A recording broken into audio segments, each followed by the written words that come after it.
Bom, bom dia a todos, aqui no auditório e na internet. É um grande prazer para nós do Ministério da Cultura estar aqui hoje, finalmente realizando esse seminário, e para mim, muito pessoalmente, estar ladeado de dois grandes especialistas da área. Todos os dias, bens culturais são retirados dos seus locais de conservação. Como disse o ministro na fala de abertura, esses bens são retirados de museus, são subtraídos de bibliotecas, de macrotecas, são furtados de igrejas, são extraídos de sítios arqueológicos, a maioria das quais por meio de escavações ilícitas. E esses bens passam a adentrar uma avenida obscura e tortuosa do comércio ilegal de obras de artes e antiguidades. Esse crime, como disse o ministro, como disse os nossos colegas da mesa de abertura, é um crime que movimenta bilhões de dólares por ano e é um fim em si próprio ou alimenta e financia outras atividades ilícitas, incluindo o terrorismo. Esse crime subtrai o direito dos povos ao seu próprio patrimônio, à sua identidade cultural, ele retira as evidências científicas do nosso passado comum da humanidade e, de fato, é extremamente prejudicial para o desenvolvimento das nossas sociedades.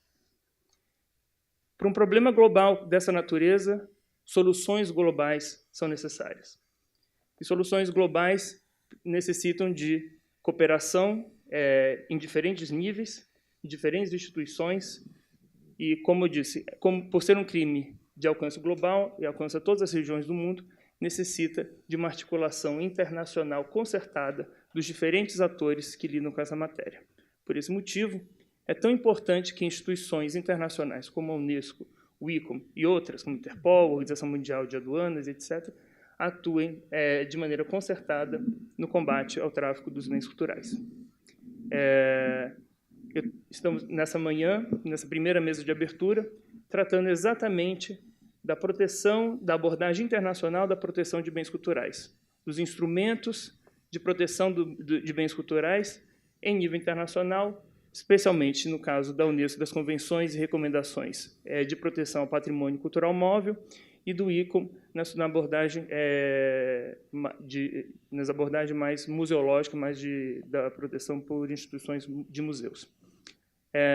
Sem maiores delongas, eu passo a palavra ao meu caro amigo de mais de 10 anos, Edouard Planche, que irá apresentar um pouco do papel da Unesco nessa abordagem. Em seguida, passaria a palavra à Renata, recentemente empossada presidente do Comitê Brasileiro do ICOM, que também tratará sobre a abordagem do ICOM da proteção dos bens em perigo.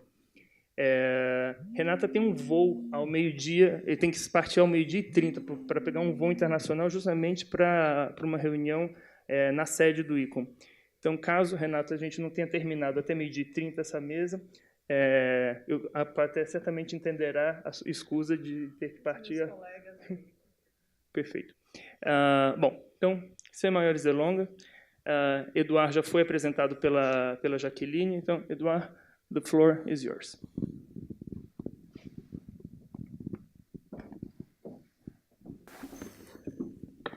Thank you very much, Jaime. Please allow me to take the floor in English, as my skills in Brazilian are not yet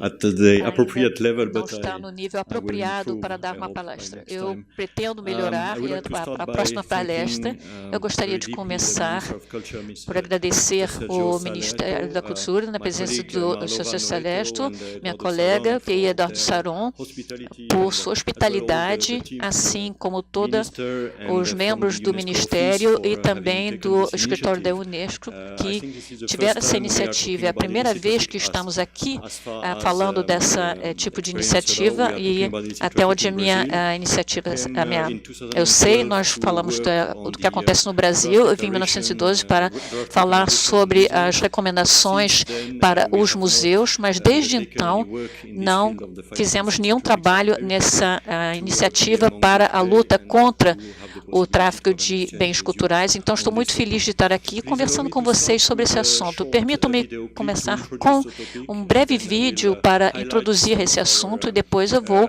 falar algumas de nossas atividades na nossa sede e sobre também os escritórios regionais, assim como iniciativas dos Estados-membros da Unesco. Vai ser breve, não vai tomar muito tempo, e vocês, por favor, me digam se eu estiver tomando muito tempo. Eu espero também receber algumas perguntas, poder dar algumas respostas aos seus comentários.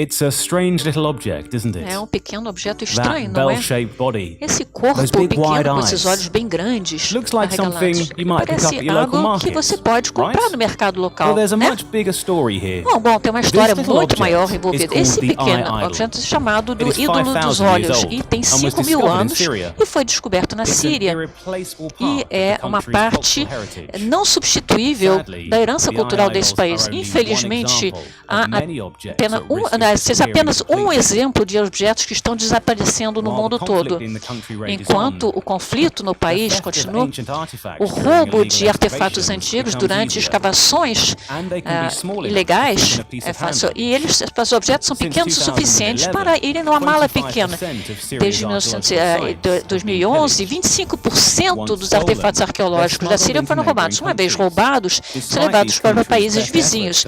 Apesar dos esforços desses países para lutar contra o tráfico ilícito de mercadorias culturais, eles acabam terminando nos mercados e a venda desses artefatos no mercado online torna difícil traçá-los. As boas notícias é que você pode ajudar a parar isso. Antes de comprar um objeto, uma antiguidade, fique de olho nessas características. Está sujo, tem poeira, parece ser um fragmento cortado de uma peça maior, há algum número de referência que esteja atrás dele ou embaixo que mostra que vem de um museu. O preço parece bom demais para acreditar. E, mais importante, o vendedor pode dar a documentação dessa peça. Se você tem alguma suspeita a respeito desse objeto, fale com a polícia, com as aduanas, com os museus ou até mesmo com a Unesco.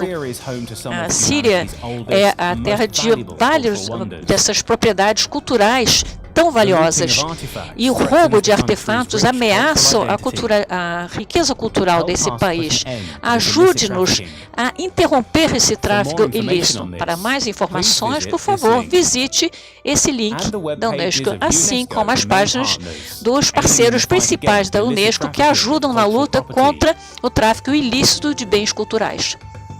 Salve a cultura, pare o tráfico.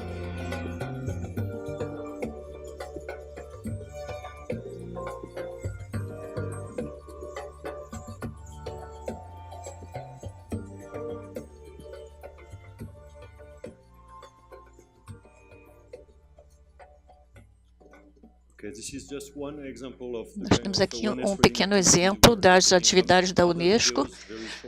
Nós estamos pegando os clipes pequenos da minha apresentação, que eu vou mostrar depois. Permitam-me passar para o PowerPoint.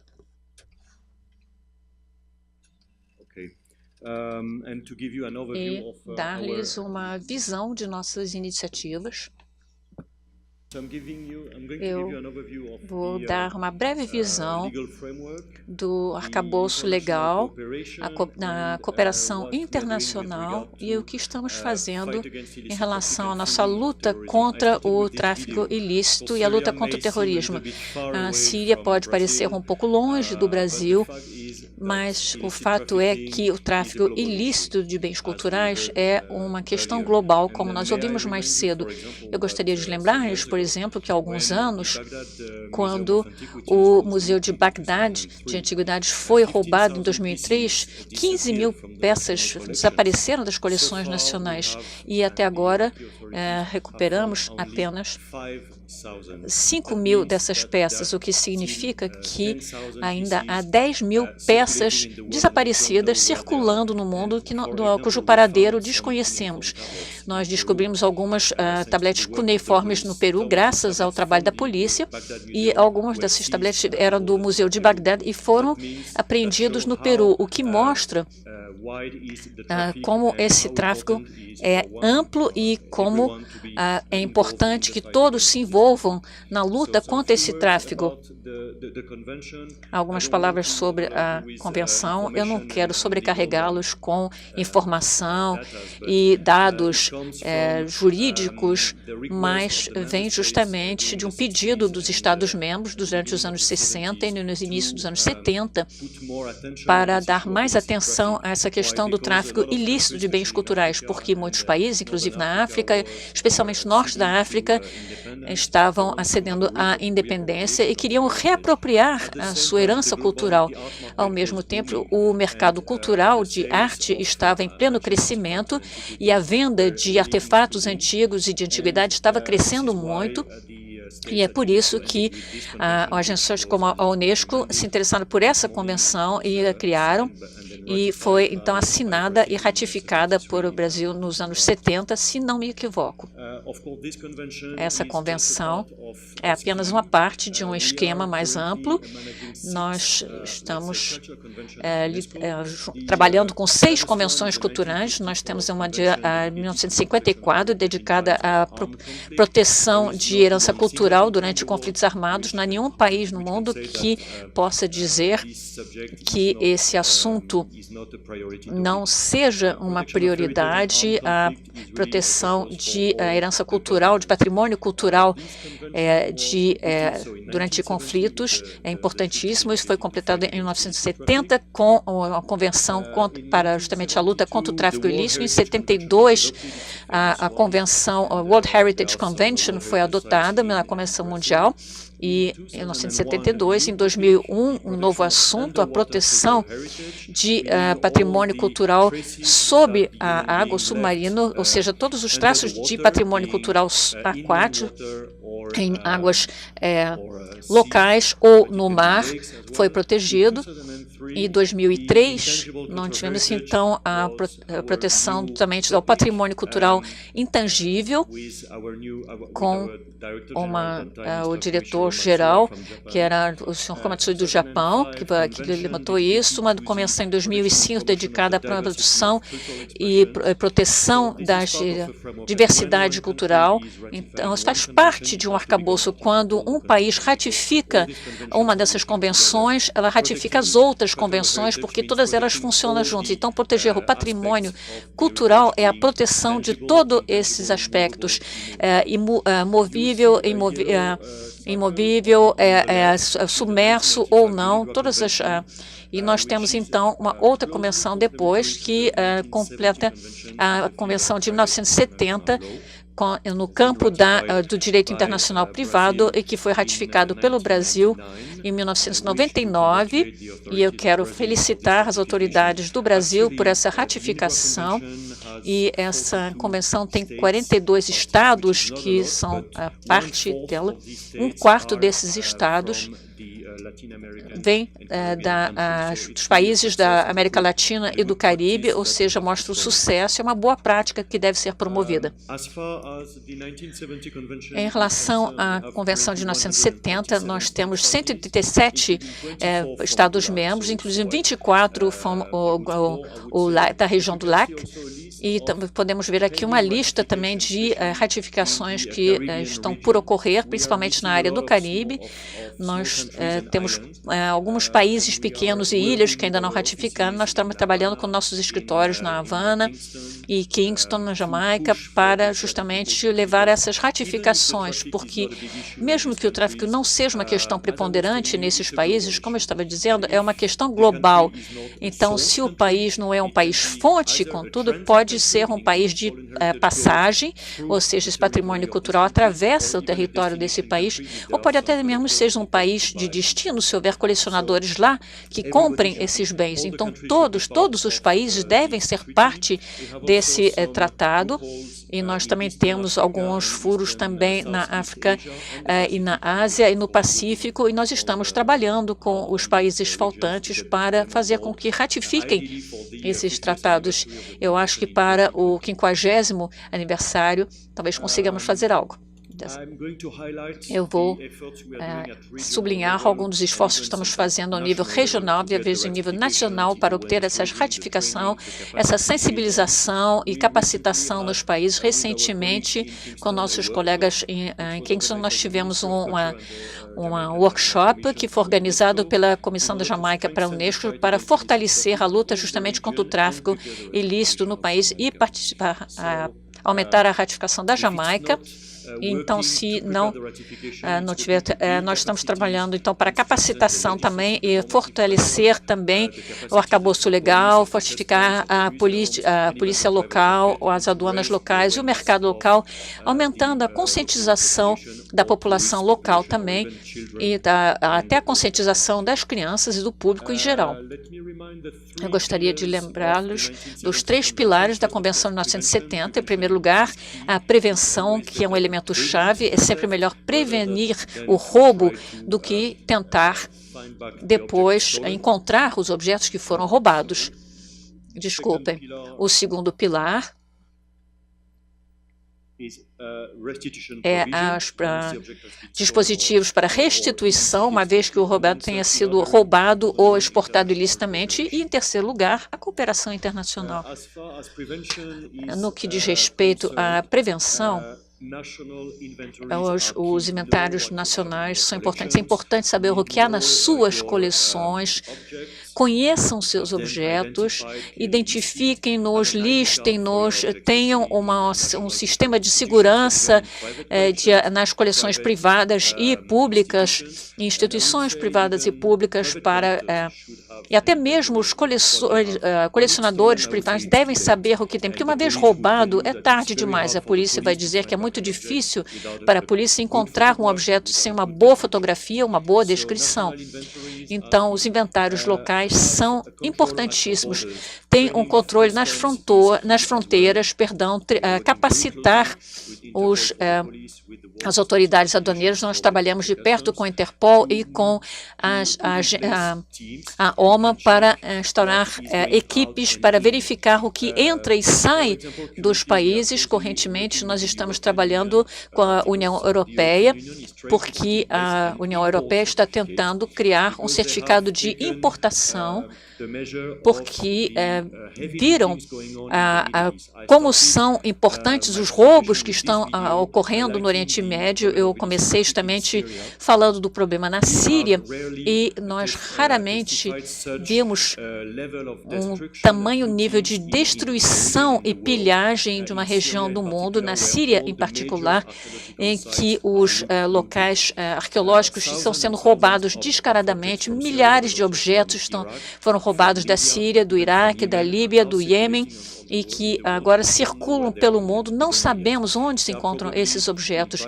Provavelmente se encontram em mãos privadas ou em processos de lavagem de dinheiro, ou seja, trocando de mãos todo o tempo, e depois surgirão no mercado na Europa Ocidental, no norte da África, no Golfo, na Ásia, onde há compradores e em que a proveniência será certificada por certificados ilícitos e falsos. É por isso que, então, o controle aduaneiro internacional é importante.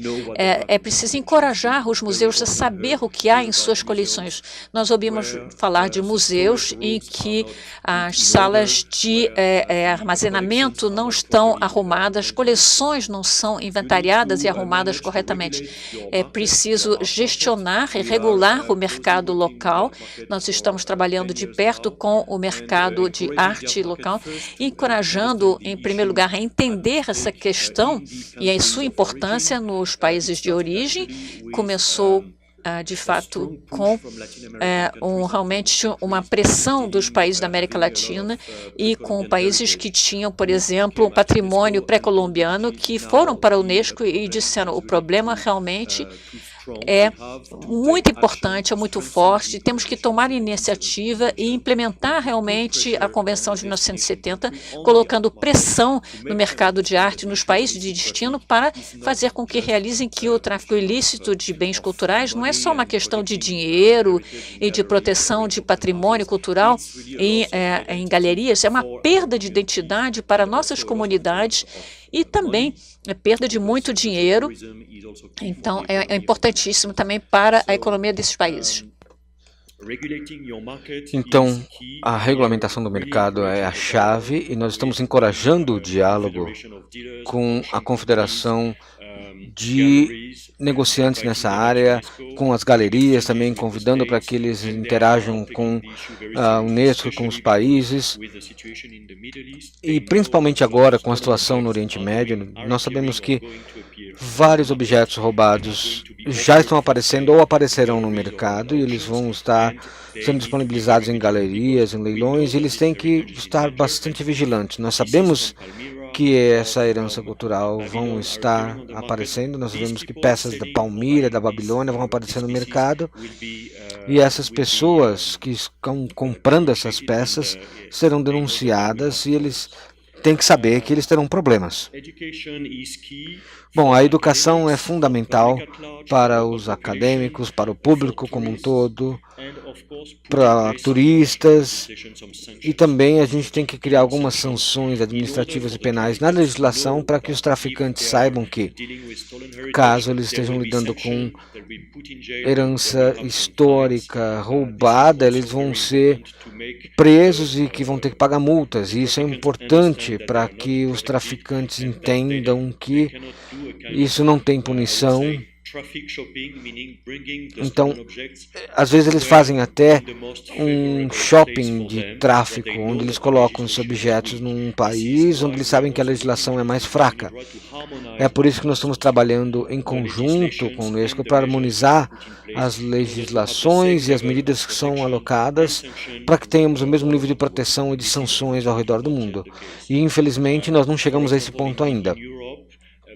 Por exemplo, na Europa, a Bélgica ratificou a Convenção de 1970 só em 2009 e ainda não há nenhuma legislação local aprovada, porque as comunidades têm que chegar a um acordo sobre o resultado. O processamento é lento e os traficantes se aproveitam da situação. Na Tailândia acontece a mesma coisa. Nós queremos que a Tailândia faça parte da convenção, ela ainda não é, mas nós sabemos que a Tailândia é um país de trânsito para objetos roubados ao redor do mundo.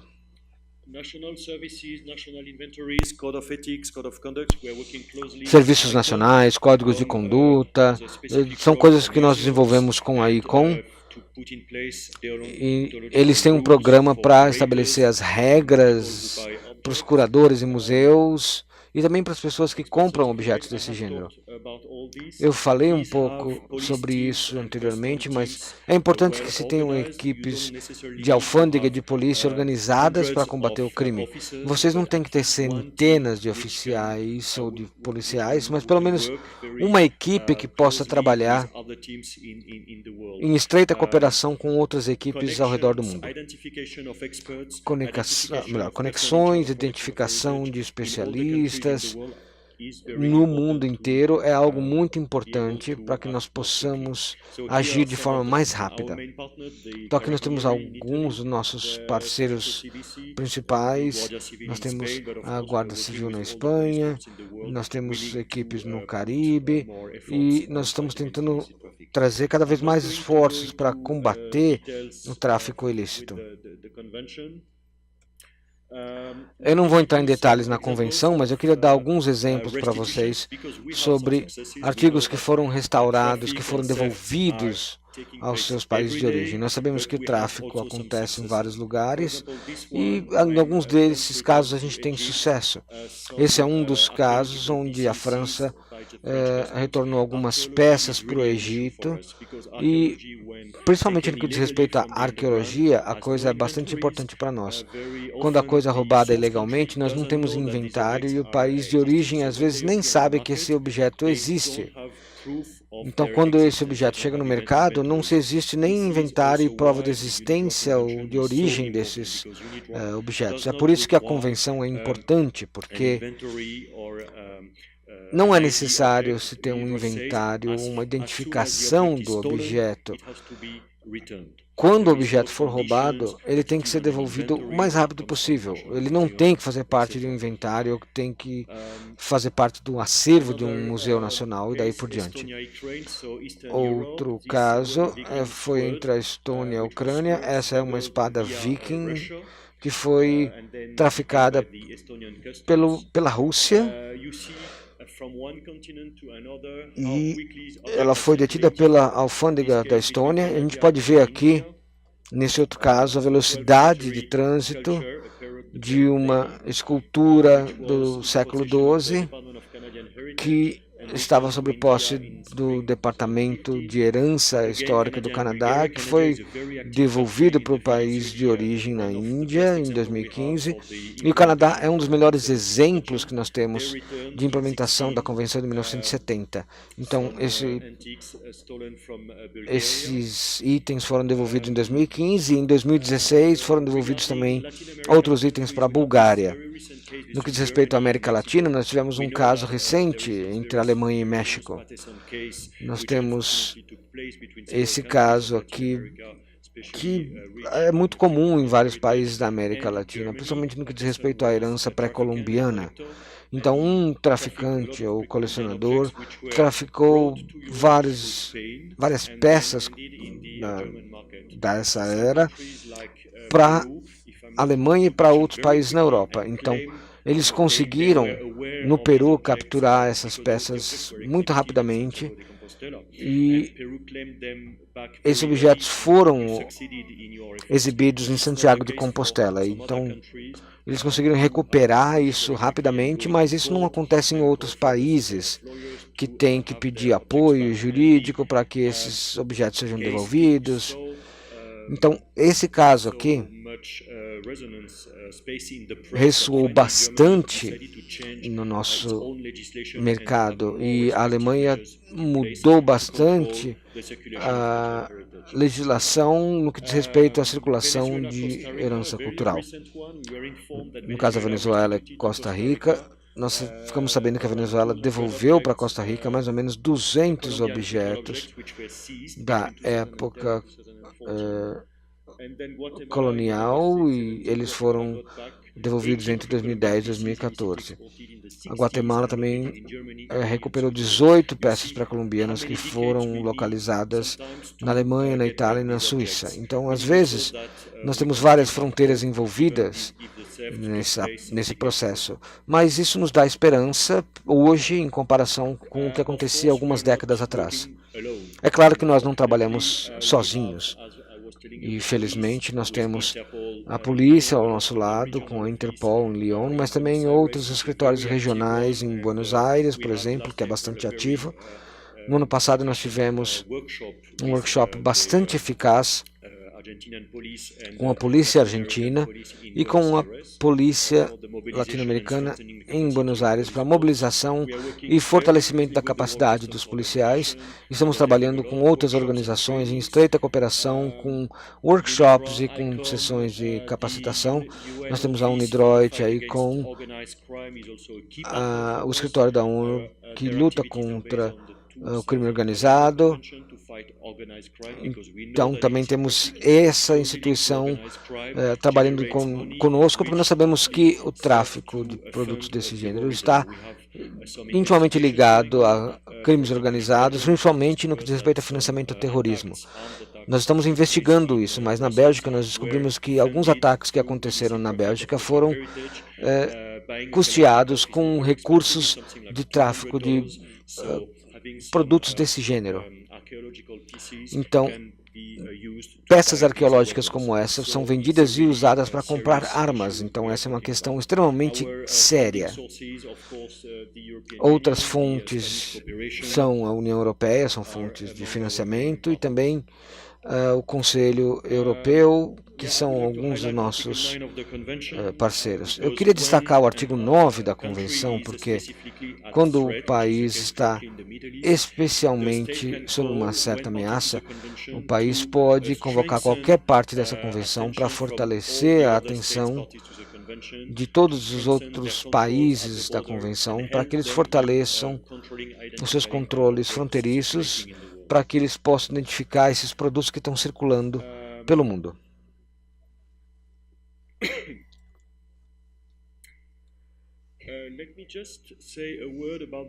Eu queria falar um pouquinho sobre o Comitê de Retorno e Restituição, que é como nós chamamos.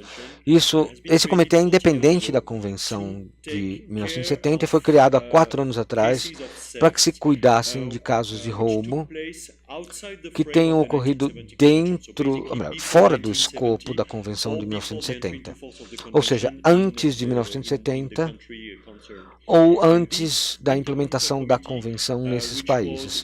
Então, esse comitê, que se reuniu na semana passada no Unesco, é uma plataforma diplomática e política onde os países podem dialogar, e países que não consigam reaver seus objetos possam trazer esse caso para o comitê da Unesco, dizendo: olha, eu tentei recuperar esses produtos, eu não consegui resolver o caso, então eu quero a ajuda da Unesco e do comitê da Unesco para auxiliar nesse processo. Então, a Bolívia, Guatemala, o México e o Peru já fazem parte desse comitê. Nós tivemos alguns casos interessantes apresentados para o comitê, principalmente um entre a Itália e Equador, onde, através de mediação do comitê, a Itália devolveu vários itens, mais de 12 mil itens da época pré-colombiana.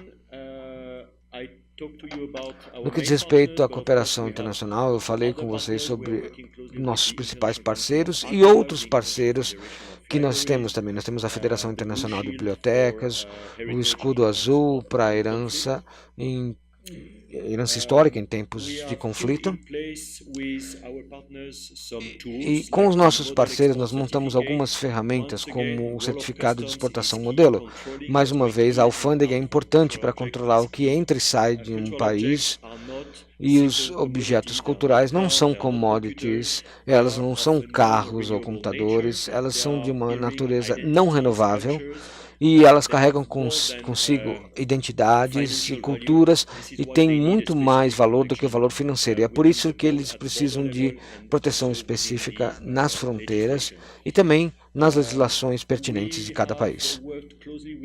Nós trabalhamos com a UNIDROIT para criar provisões para que a gente crie mecanismos de proteção à propriedade de objetos culturais ainda não descobertos, ou seja, proteger os locais onde eles saibam que existam itens culturais valiosos e para que se aprove na legislação pertinente uma provisão que diz que o país X é o proprietário de direito de um item cultural, mesmo que ele ainda não seja descoberto.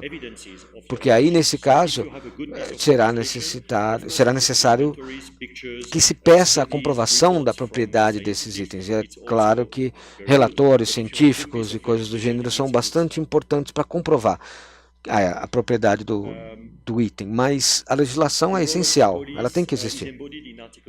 O papel da polícia já está consagrado na Convenção de 1970, no parágrafo 13, e a criação de uma unidade especializada é fundamental para que nós possamos, como países, ter uma base de dados, como nós temos aqui no Brasil, que o ministro mencionou, uma base de dados de objetos roubados. Isso é fundamental. Muitas vezes a Interpol nos diz que nós não temos relatórios de furtos de um certo país ou outro. Então, talvez a gente possa acreditar que não exista tráfico nesse país. E isso é impossível. Existem relatos de certas atividades de exportação ilícitas e essa base de dados é extremamente fundamental. Quando um objeto for roubado, isso tem que ser comunicado para a polícia e também para outras unidades policiais ao redor do mundo. E essa informação também vai para a Interpol e para o quartel-general em Lyon, na França, e é espalhada para outros países.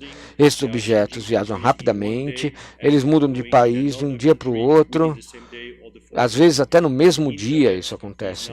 E a internet agora está favorecendo cada vez mais esse processo. Isso significa que os objetos estão circulando cada vez mais rápido e às vezes eles mudam de países e a gente nem descobriu ainda que o objeto foi roubado. Está acabando o nosso tempo, tá, Eduardo? Tá ok.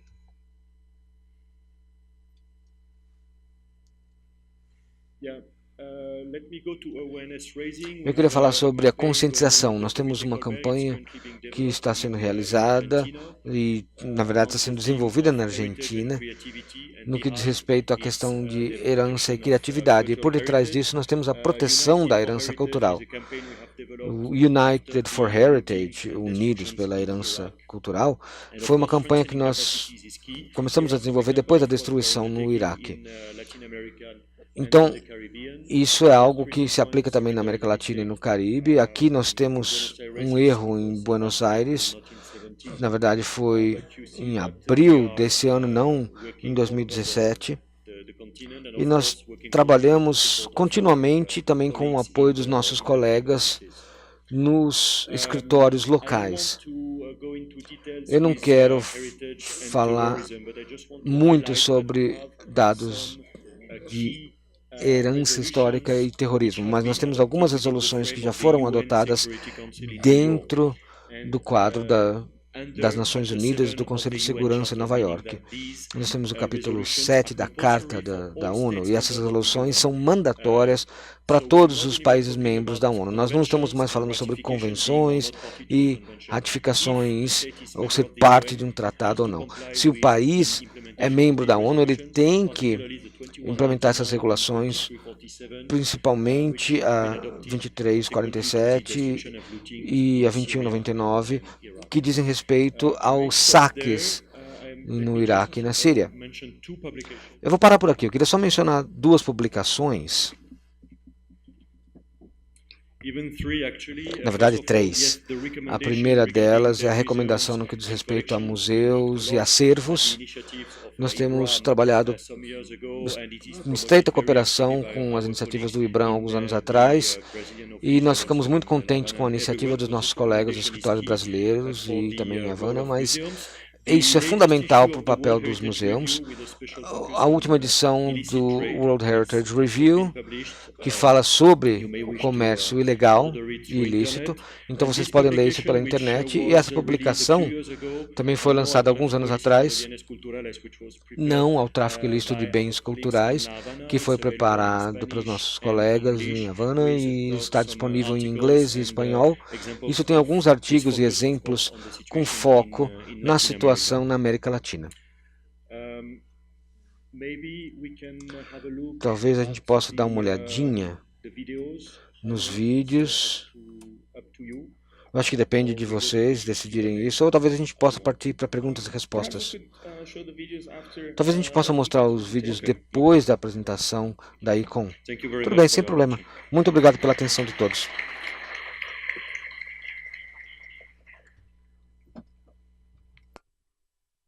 Obrigado, merci, Eduardo, pela interessante apresentação, essa visão geral sobre os instrumentos da Unesco de proteção do patrimônio cultural móvel. É importante mencionar que no site do evento, www.proteção de bens culturais sem cedilha e sem acento.org, há uma aba de download de uma série de materiais, incluindo uma cartilha que foi organizada pelos organizadores do evento, com as normativas nacionais e internacionais que lidam com a matéria. E esse material já está disponível para download, e todos os instrumentos normativos que foram mencionados pelo Eduardo na sua apresentação estão disponíveis nessa cartilha, ou na íntegra, ou com o link para acesso ao texto.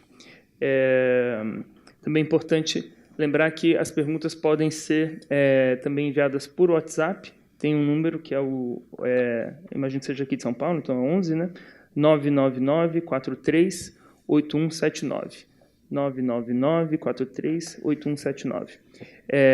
Sem maiores delongas, então eu passo agora a palavra a Renata Mota, presidente do Comitê Brasileiro do Conselho Internacional de Museus. Renata, a palavra é sua.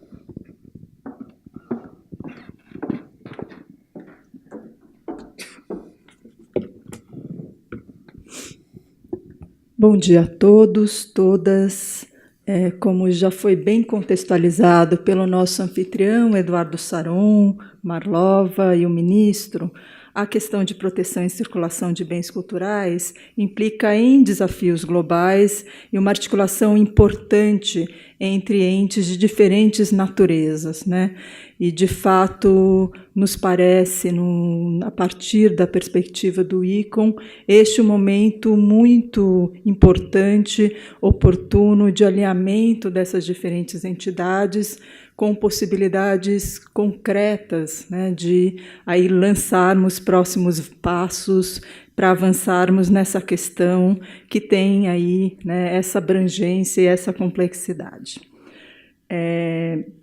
Queria, claro, mencionar, né, que eu estou muito recentemente à frente da presidência do ICOM, né, que para mim, que venho aí da trajetória de museus, é uma enorme honra, mas vocês terão também a oportunidade, na última mesa, de contar com a presença da Maria Inês Mantovani Franco, antiga ex-presidente do ICOM Brasil, né, que, no decorrer de todo esse processo, participou ativamente e, portanto, também poderá complementar em muito, né, as questões que eu vou apontar aqui.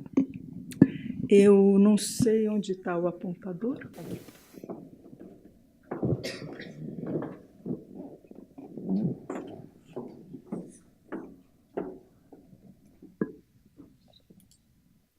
Eu acho que vocês estão com a apresentação errada. Será que vocês conseguem mudar?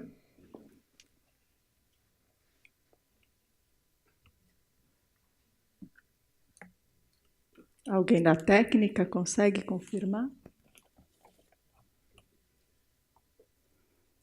Mas a apresentação, enquanto eles vão alterando a apresentação, basicamente tem uma parte inicial em que apresento muito rapidamente o ICOM, né? O ICOM é essa associação internacional de profissionais e instituições museológicas, e aí articula uma rede muito importante de profissionais de museus em mais de uma centena de países, e tendo sido criada em 46 e já com uma atuação, né, logo em 48 foi criado o Comitê Brasileiro, né, que desde então tem atuado muito ativamente na perspectiva, claro, de proteção dos bens culturais, já que, enfim, parte intrínseca da sua missão, né? Quando a gente fala de proteção de bens culturais, né, a gente está falando muito, né, na perspectiva da prevenção também, né, e aí é a segunda parte da minha apresentação, que aí eu vou trazer quais os instrumentos, né, na verdade, a perspectiva de que uma atuação dentro desse tema só é possível, como já foi muito bem contextualizado anteriormente, a partir da articulação de diferentes entes em diferentes níveis e contextos, né? Então, o ICOM atua, né, articuladamente a diferentes entes, né, inclusive utilizando-se de instrumentos de diferentes procedências, mas também o ICOM atua ativamente, diria, em duas frentes principais, né, que é o Observatório de Tráfico Ilícito, né, que é essa plataforma colaborativa. Será que vem a apresentação? Deixa eu fechar aqui, depois a gente tenta ver, porque é bacana, porque daí tem um pouco as imagens, né, de referência aí para vocês. O Observatório é essa plataforma colaborativa, né, que busca agregar informações e recursos relativamente ao tema de proteção de bens culturais, né? Então, recomendo muito que acessem, né, o Observatório. Isso é muito fácil de localizar o link pelo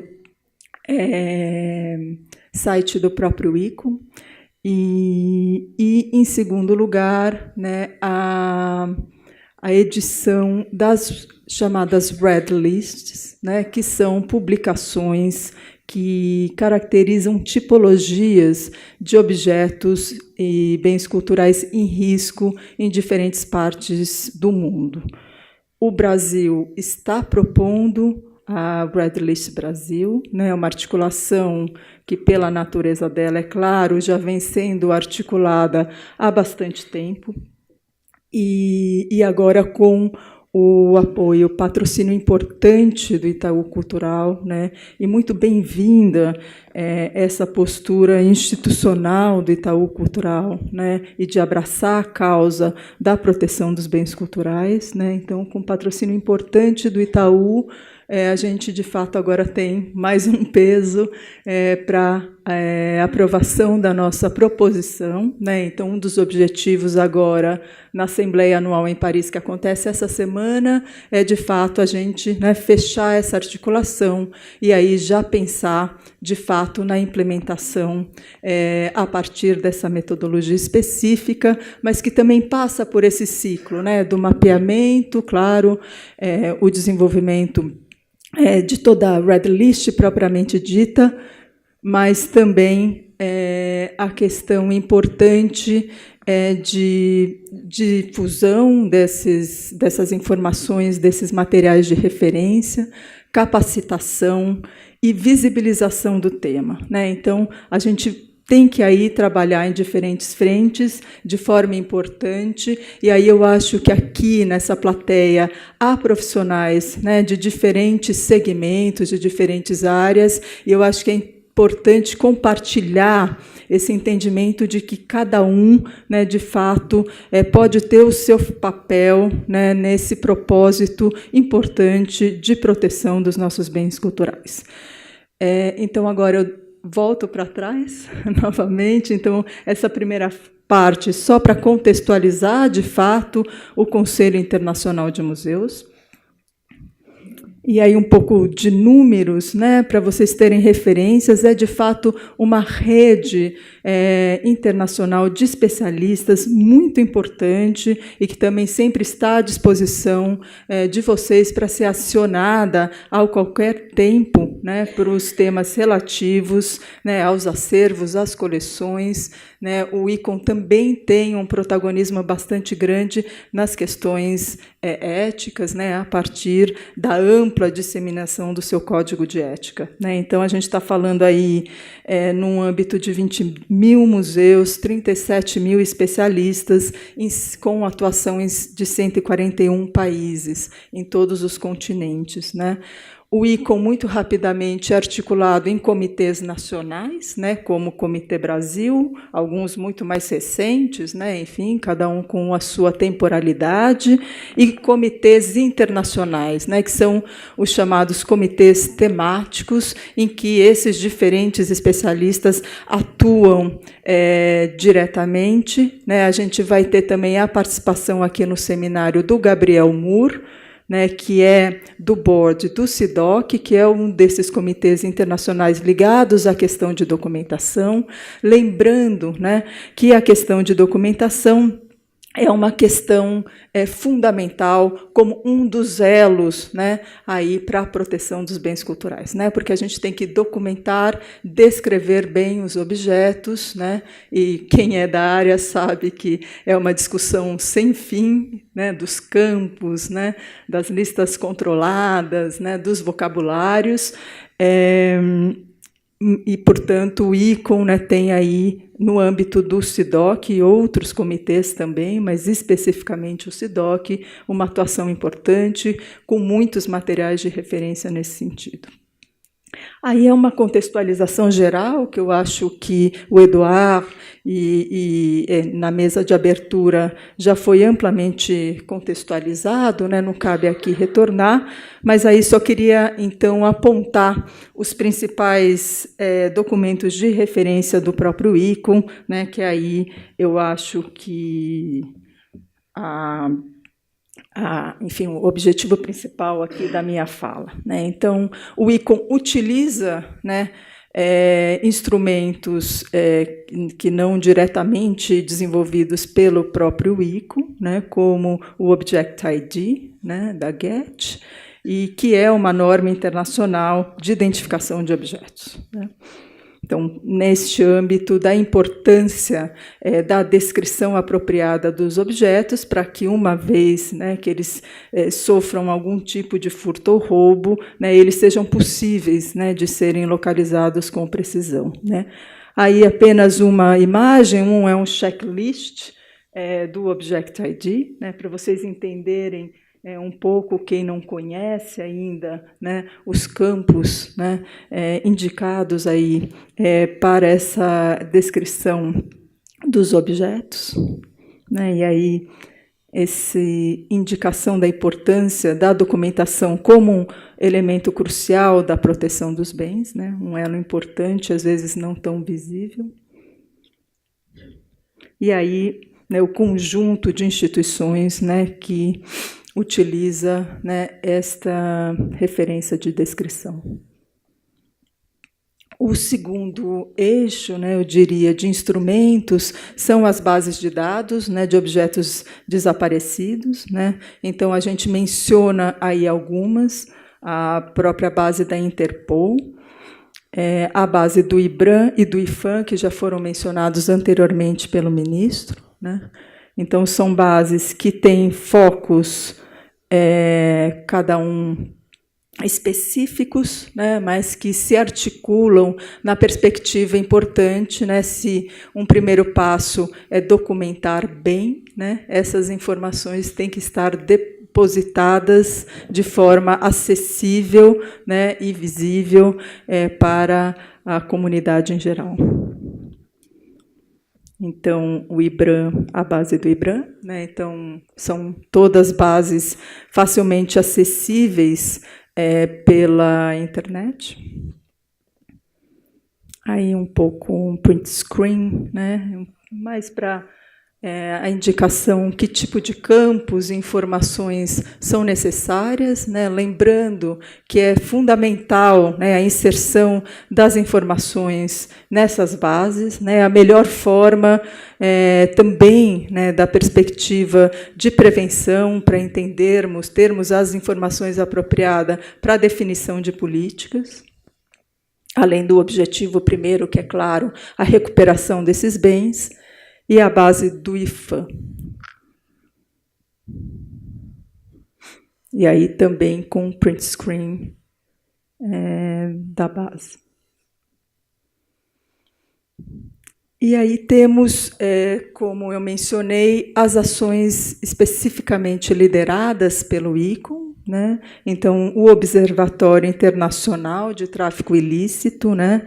Nessa perspectiva de ser uma plataforma colaborativa, repositório de informações e recursos relacionadas à questão do tráfico ilícito, né? Então, a gente sempre estimula muito a visita e as colaborações possíveis, né, para o tema. Ali também tem fóruns de debate, enfim.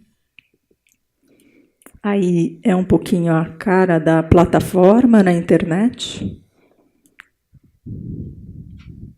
E, finalmente, a Red List, né, que, de forma muito importante, se tem um avanço nesse momento com a proposição efetiva da Red List Brasil, e que já se encontra em análise no ICOM em Paris, e com uma articulação e um apoio muito importante, né, de diversas entidades, e muitas das entidades aqui apoiadoras desse evento, né? Então, de fato, é um momento em que a gente tem a possibilidade de uma proposição robusta e com a melhor expectativa de que a gente possa avançar num curto espaço de tempo. Lembrando que a Red List é essa metodologia em que se identificam tipologias de objetos em risco, né?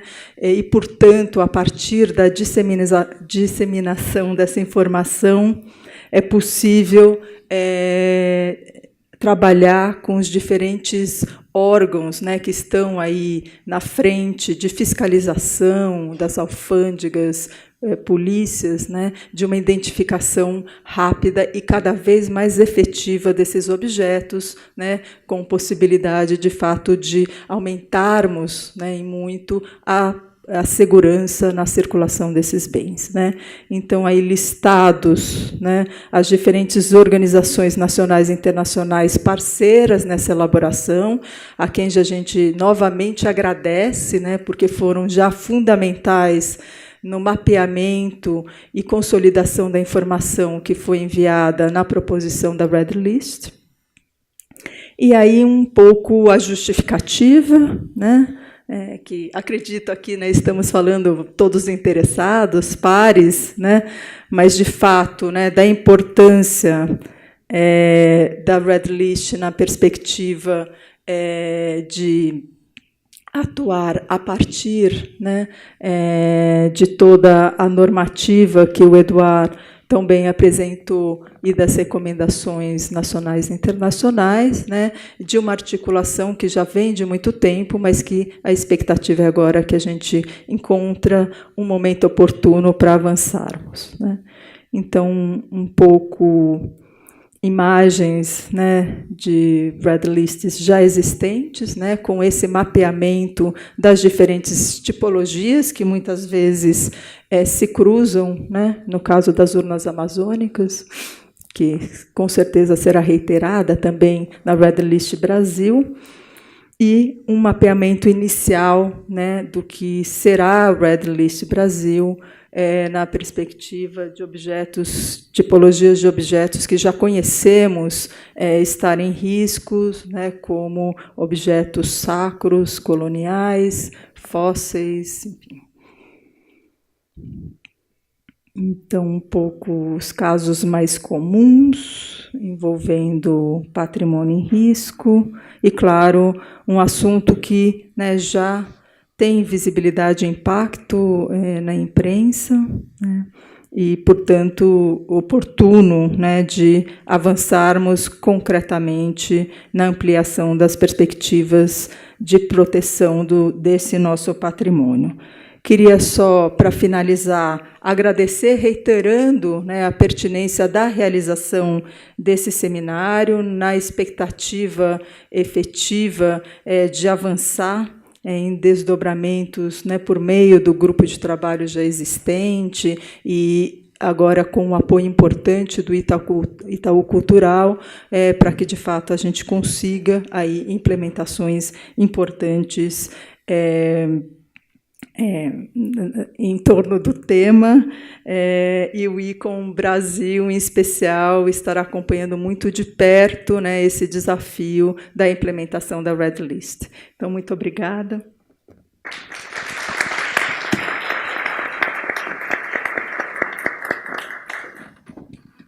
Obrigado, Renata, por essa interessante explicação do papel do ICOM, dos instrumentos, dos parceiros. Interessante destacar da perspectiva do Ministério da Cultura do Brasil que o Ministério apoia a elaboração de uma lista vermelha, de uma Red List brasileira, que possa identificar essa tipologia de bens em risco no nosso país. Esse é um instrumento fundamental para a prevenção de roubos, furtos e, enfim, do comércio ilegal de bens no nosso país. Agora nós vamos abrir para perguntas. Nós recebemos aqui uma pergunta do Eduardo, que não identifica de instituição ou sobrenome. Uma pergunta feita para o Eduardo, mas eu acho, Renata, que você também poderia, talvez, tratar da perspectiva do ICOM. O Eduardo gostaria de saber qual o papel, como a Unesco atua na questão de bens retirados durante o período colonial pelas antigas potências. O que fazer?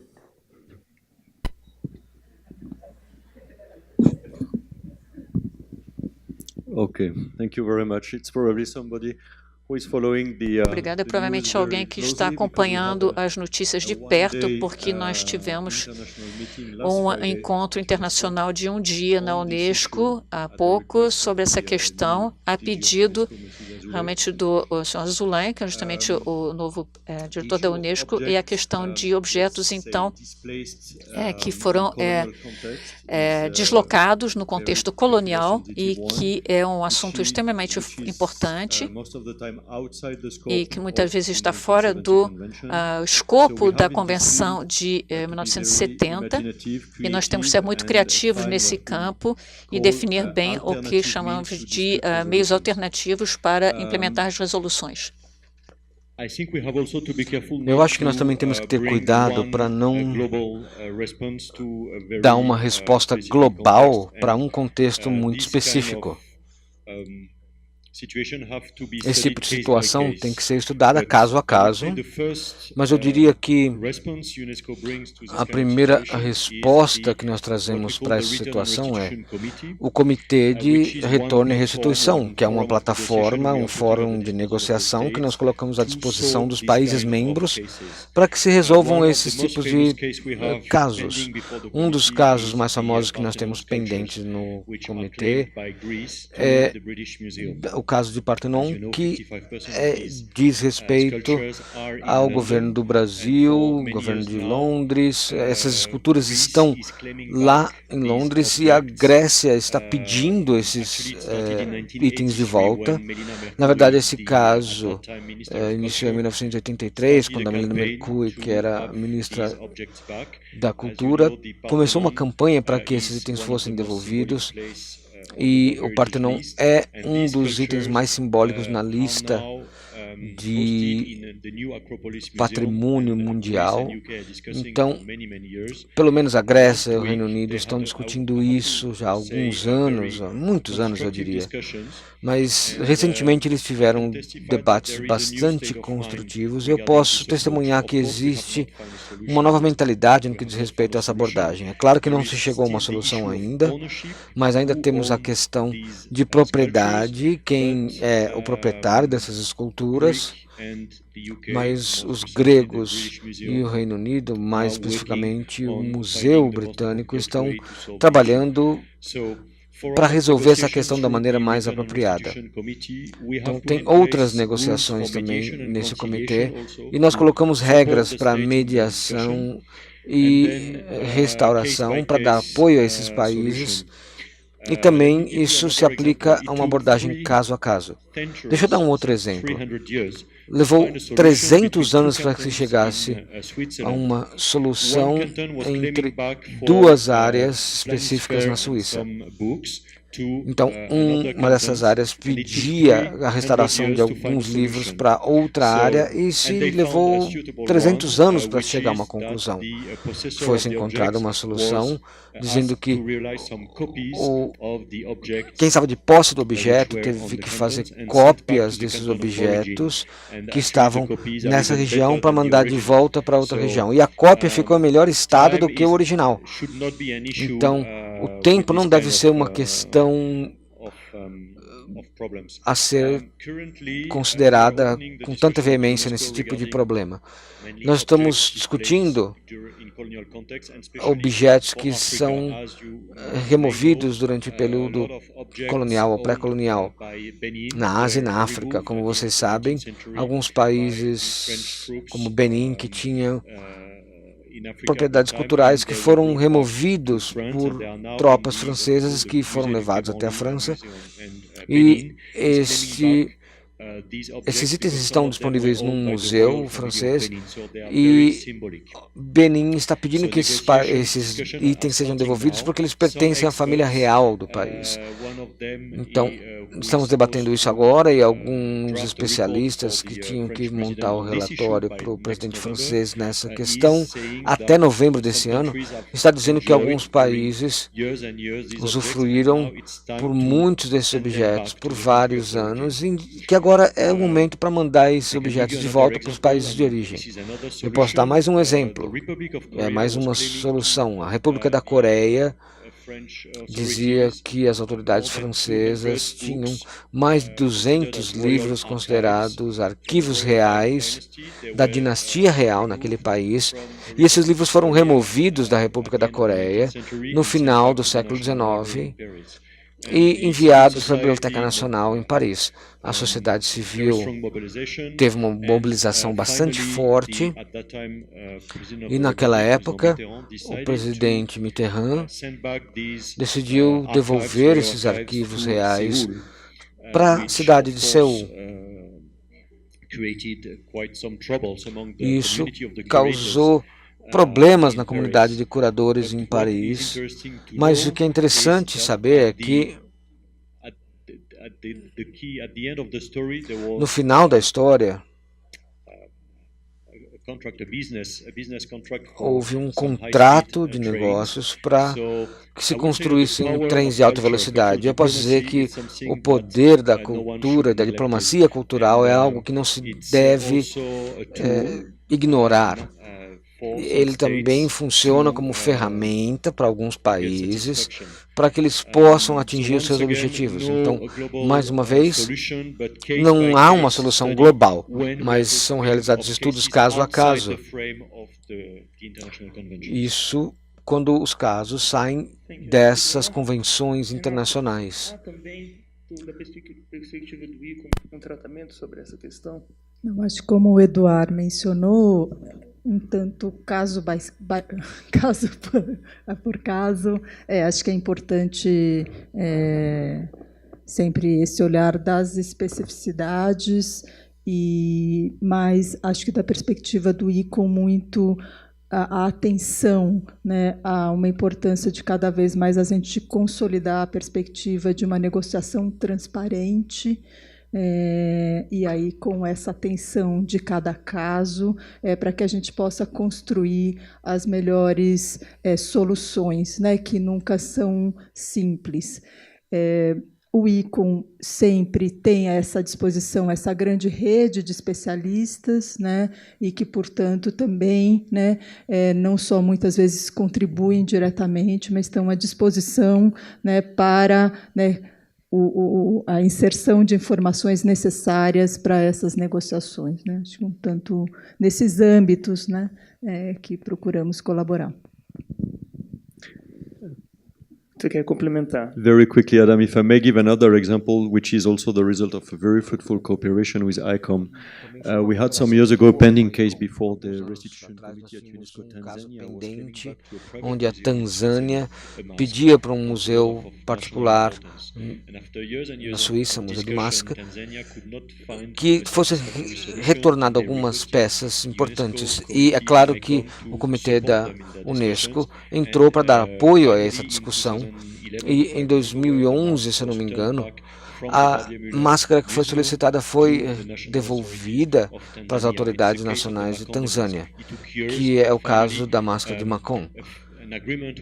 Levou-se alguns anos, mas foi feito um acordo entre as partes com a mediação da ICOM e da UNESCO. Obrigado pelas respostas. É importante também, nesse caso, ter presente que não é somente o problema da restituição, mas da conservação do bem, que adiciona um complicador na negociação. Há casos de restituição malogrados justamente por não terem conseguido garantir a conservação do bem em questão. Nós temos uma pergunta aqui da Marilis Corrêa, que é chefe da Biblioteca da FAU, da Faculdade de Arquitetura e Urbanismo da USP, que diz respeito, na verdade, a uma questão de direito interno, né, de prevenção à luz do direito penal. Eu vou pedir a Marilis paciência para a gente tratar dessa questão na mesa de amanhã, que trata dos desafios nacionais. Eu passaria essa pergunta para Helena Severo, que vai ser a mediadora da mesa sobre desafios nacionais, mas vou aproveitar o bilhetinho da Marilis para divulgar, a pedido dela, uma iniciativa da nossa Biblioteca Nacional com a Federação Internacional de Bibliotecas, que sediará um evento no Rio de Janeiro, em 28 de novembro, se eu entendi bem, justamente sobre tráfico ilícito de patrimônio bibliográfico. Então, é importante que nós tenhamos nas nossas agendas esse evento no segundo semestre, sobre tráfico de patrimônio bibliográfico. Mas, a Maria, sua pergunta será contemplada na mesa de amanhã. O Douglas Negrisoli, do Artio Global, ele também faz uma pergunta que diz respeito a bases de dados nacionais, que poderão ser respondidas oportunamente pelo IBRAM e o IFAM nas mesas de amanhã. Mas talvez, Eduardo, você poderia responder da perspectiva dos bancos de dados internacionais. Ele pergunta se esses bancos de dados utilizam métodos de reconhecimento de imagem de última geração nas suas bases de dados, nos seus sistemas, nessas plataformas. Qual é o tipo de tecnologia? Se é uma tecnologia de reconhecimento de imagem? Se você poderia comentar sobre isso.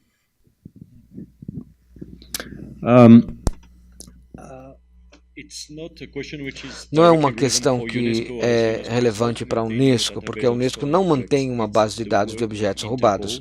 Isso é trabalho da Interpol, como uma organização pública internacional, mas algumas organizações particulares mantêm esse tipo de base de dados. Mas qualquer tipo de tecnologia que permita fazer uma identificação precisa de um objeto é fundamental.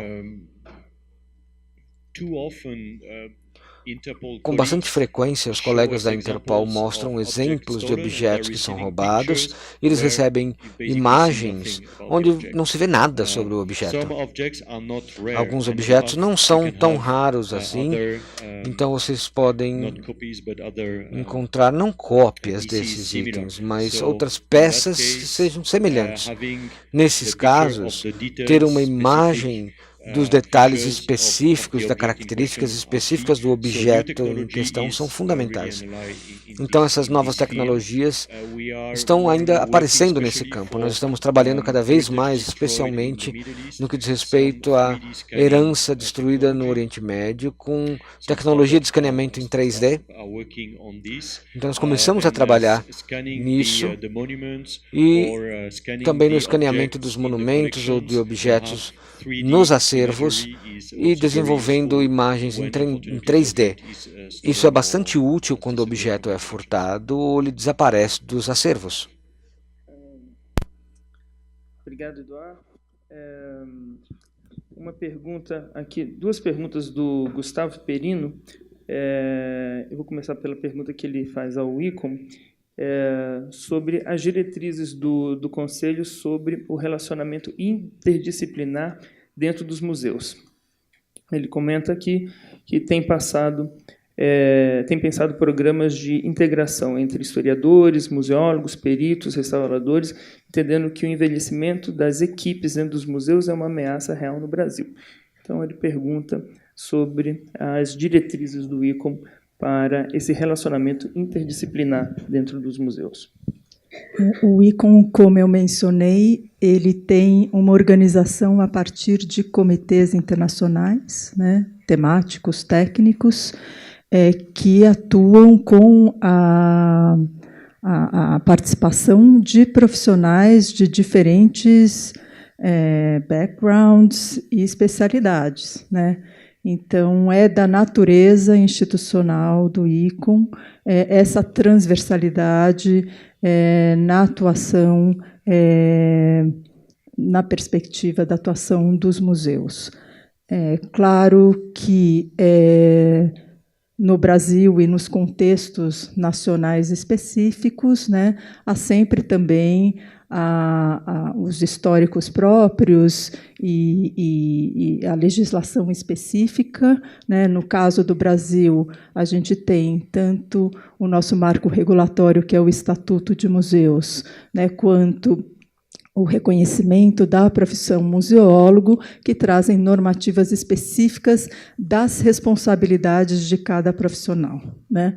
Então, eu diria que sempre a gente tem que pensar em duas dimensões, né? A dimensão da legislação e normativas e, por outro lado, na dimensão, de fato, de uma perspectiva desejável dos debates, das diretrizes mesmo do ICOM, de um trabalho multiprofissional e transversal dentro das nossas instituições museológicas.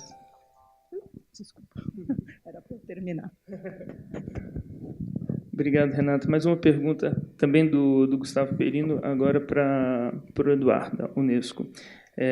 Talvez esse assunto o Gustavo possa retomar na palestra de amanhã com a Receita Federal, porque diz respeito ao papel das aduanas. De todo modo, ele pergunta qual o processo de destino de obras que são apreendidas nas aduanas e se há algum, enfim, se a Unesco teria alguma atuação nesse encaminhamento de peças sequestradas tomadas pelas alfândegas. E ele pergunta ainda se as equipes têm o conhecimento necessário. Isso aqui talvez seja mais endereçado ao pessoal da Receita na palestra de amanhã. Então, enfim, Eduardo, resumidamente, a Unesco tem alguma atuação nessa área?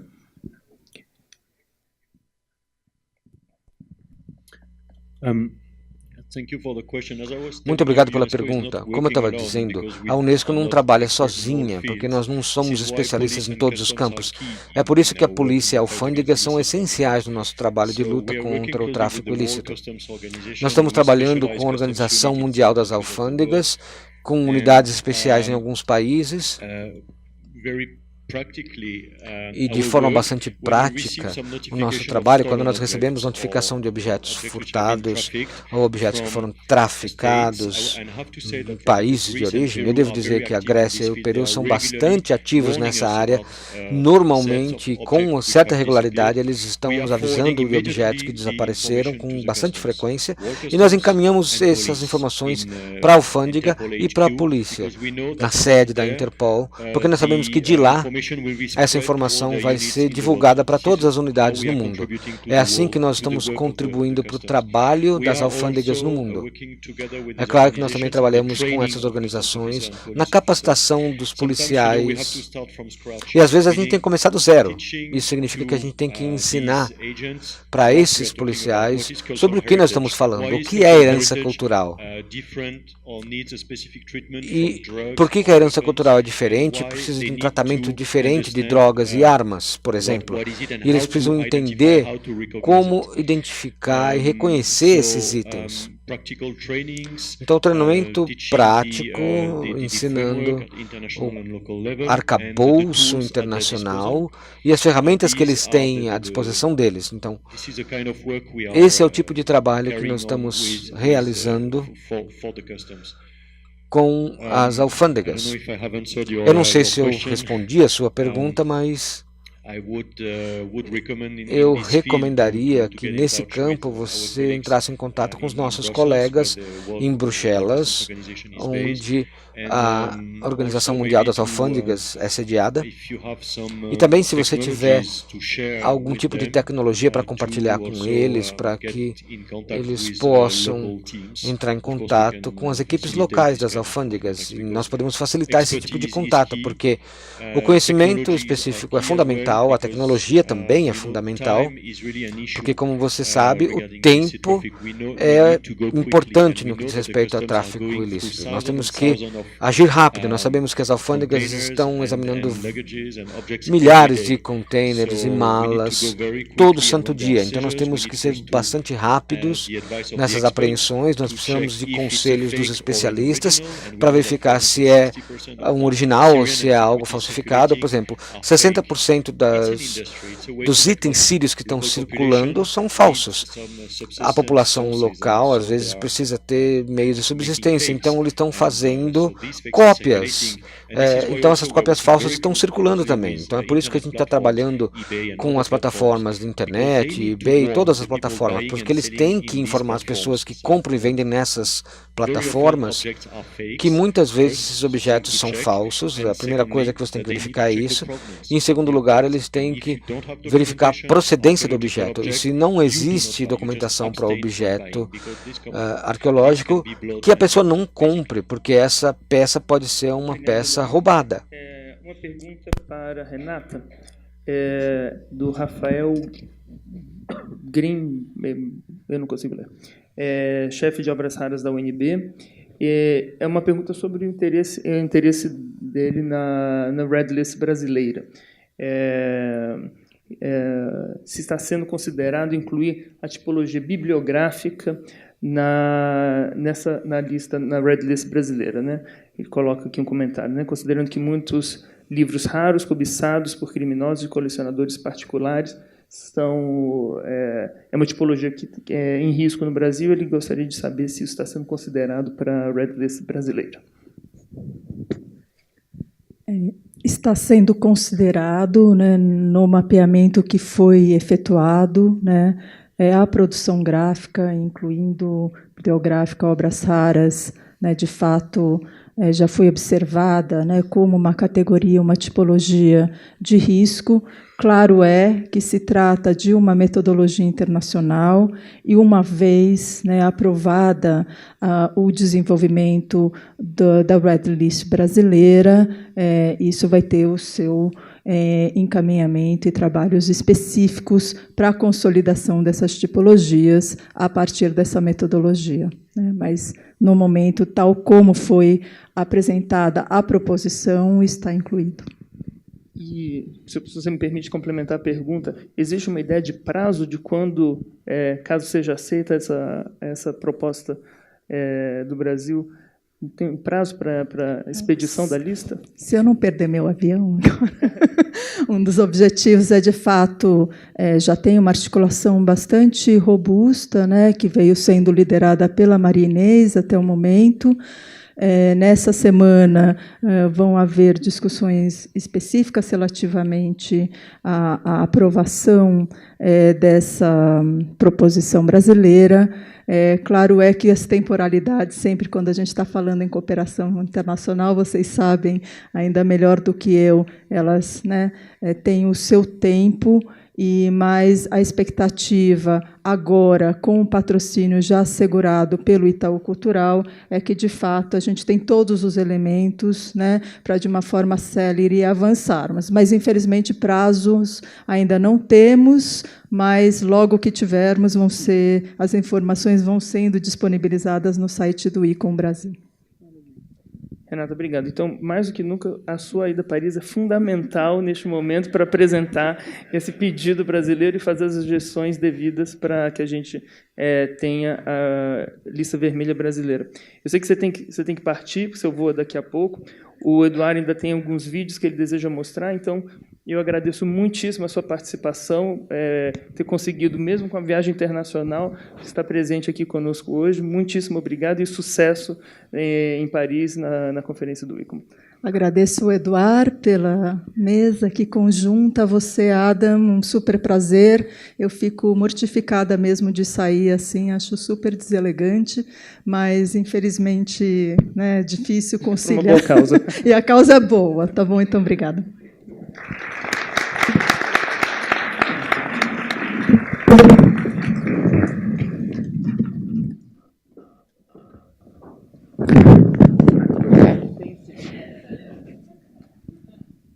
Bom, Nós não temos mais perguntas da plateia, mas acho que o moderador pode se dar o direito de fazer um, mesmo porque eu estou aqui, então meio que eu que mando.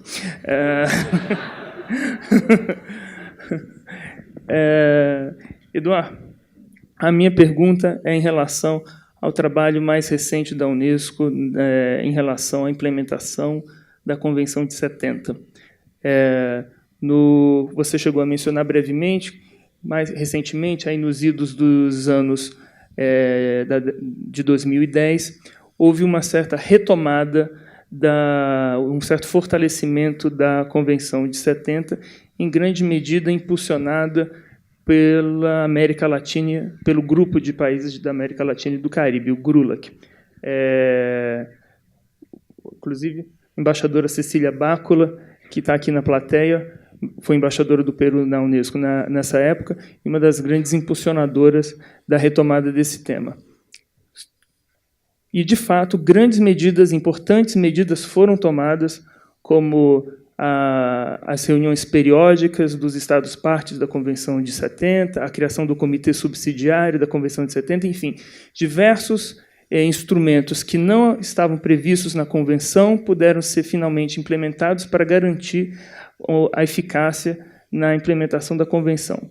Desde que todas essas medidas passaram a ser tomadas pela Unesco, lá no início desta década. O que mudou de lá para cá?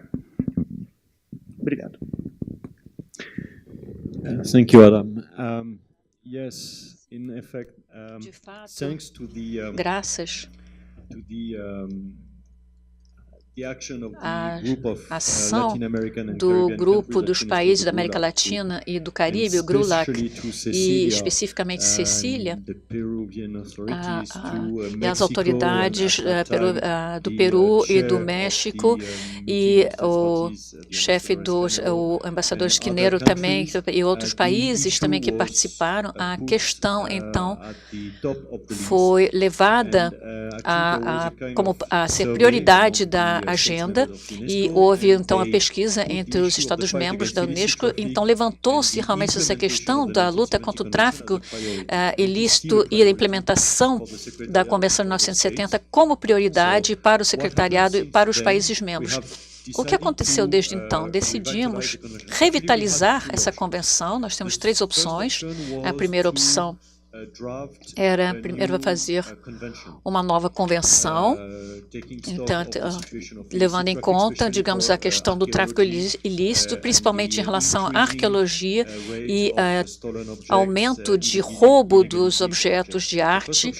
Então, a primeira opção seria um novo tratado, uma nova convenção. A segunda opção, um protocolo adicionado a essa convenção da Unesco, lidando com objetos arqueológicos, e depois colocar mais forças e dinheiro na implementação da convenção que já existia.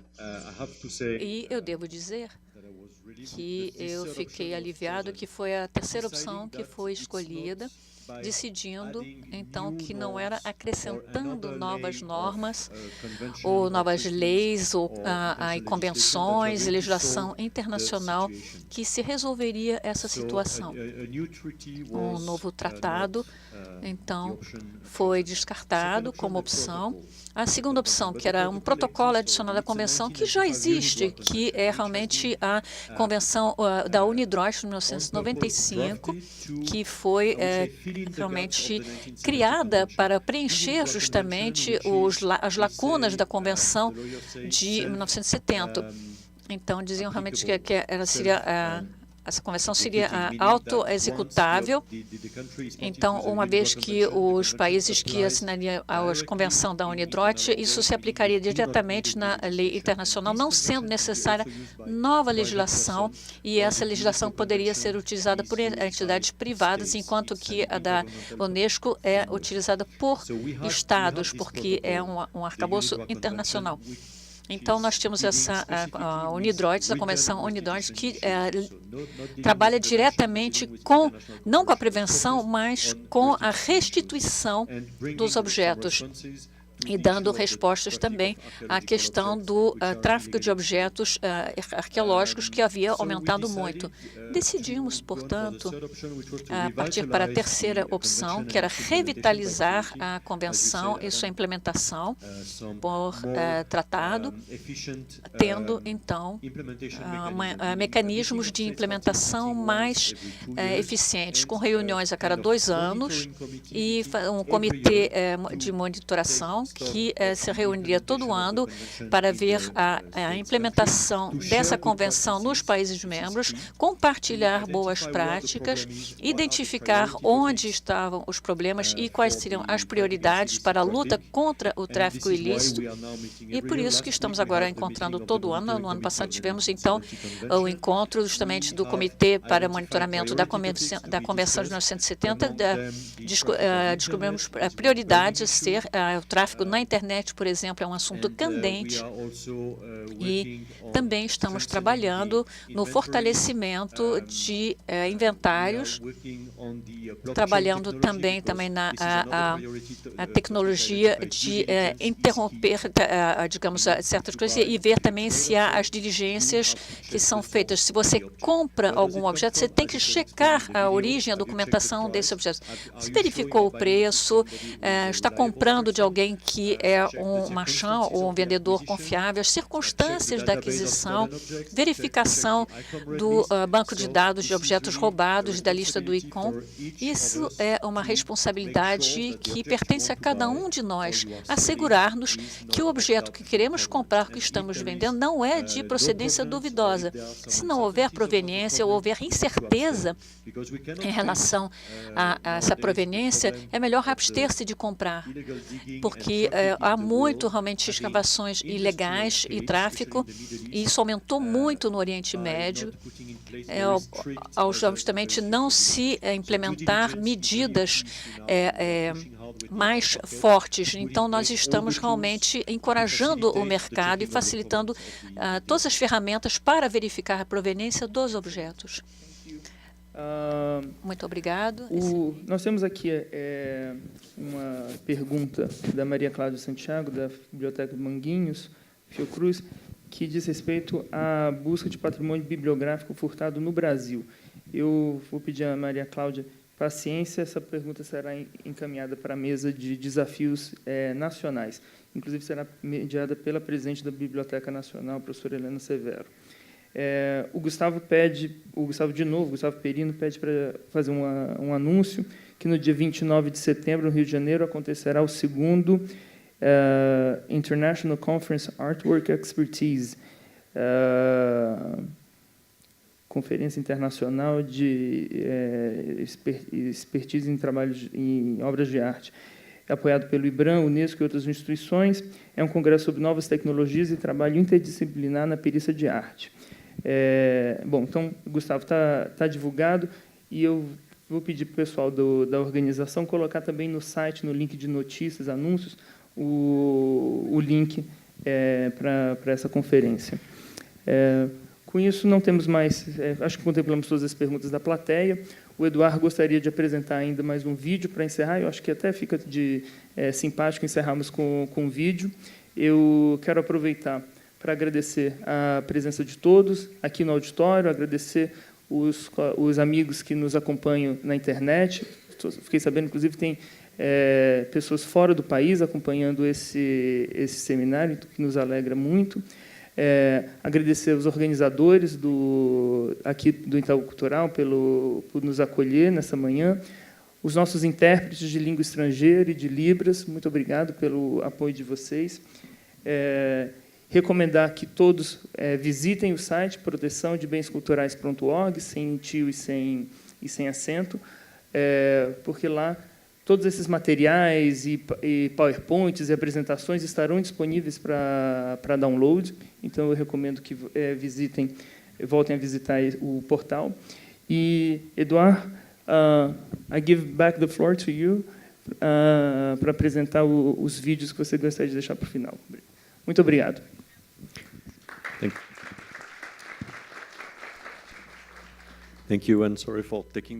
Muito obrigado. Lamento realmente pegar a dianteira novamente. Eu vou mostrar 3 ou 4 vídeos enfatizando o papel da polícia, da alfândega e como é importante capacitar os especialistas. Então, podemos lançar os vídeos, por favor.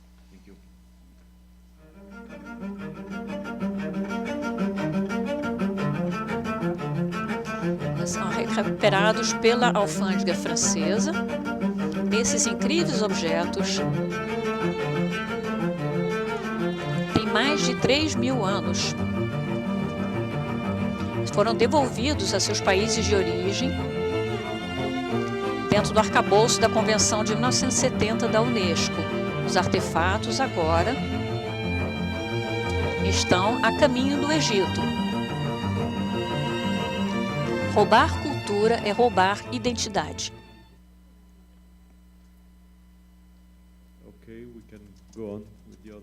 Vamos passar para os outros agora. Em janeiro de 2016, uma campanha diferente apareceu nas ruas de Verona, na Itália.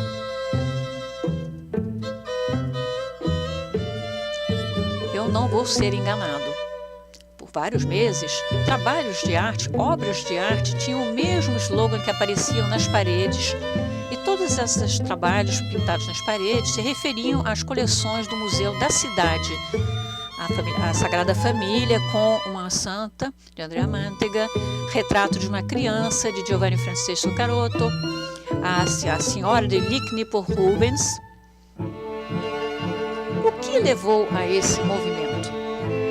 Algumas semanas mais cedo, em novembro de 2015, 17 pinturas foram roubadas do Museu Castelvecchio, no valor total de 20 milhões de euros. As pessoas de Verona se sentiram roubadas e expressaram sua frustração pintando nas paredes com arte urbana, e certos disseram que isso era roubo da sua identidade. Nesse meio tempo, a Itália lançou a Operação Gemini para identificar as redes de crime organizado.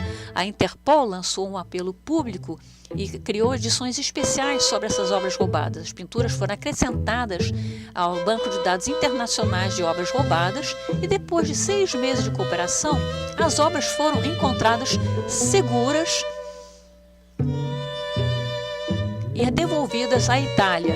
As pinturas finalmente voltaram ao museu e, com o seu patrimônio cultural, a cidade de Verona agradece. E vocês? Como é que vocês se sentiriam se parte de sua cultura fosse roubada? Vamos nos juntar para proteger as obras de arte. Elas são nosso patrimônio cultural.